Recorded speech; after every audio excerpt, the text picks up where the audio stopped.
BBC Archive Voices. Laurence Olivier.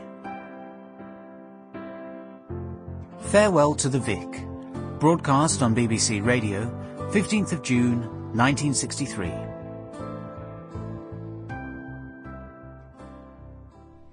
Well, after the Old Vic had been struggling away in the provinces very manfully, as soon as the war started, the Old Vic itself was bombed, and things looked very bad indeed. And it seemed as if, in fact, matters had reached the end.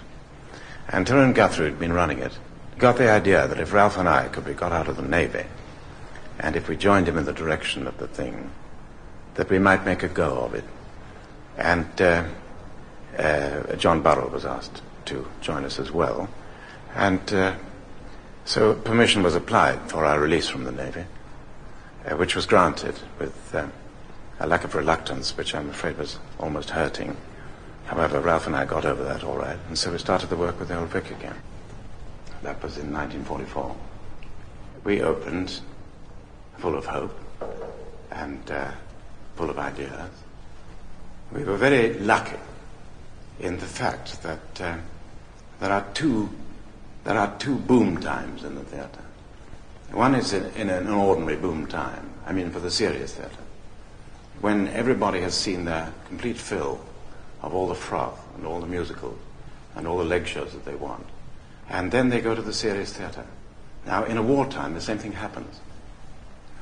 All the forces, all the people on leave, have seen all the leg shows they can do with it, seen all the endless shows they can stand without being gagged by them.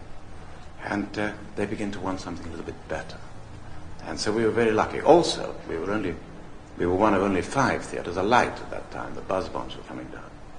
We rehearsed, I remember, Sir Kenneth Clarke gave us the National Gallery to rehearse in. Constantly shaking it was with the reverberations of the buzz bombs. And so we opened with one of a very few theatres that were alight at that time. And it just happened to be what they wanted. And so we had really luck on our side. But if we hadn't, I'm afraid that then would have been the end of the Old Vic, that time. It was a fresh start. It was quite a fresh start with a fresh hierarchy, as it were, with ourselves in charge. It was bringing actor management into the Vic, really, for the first time.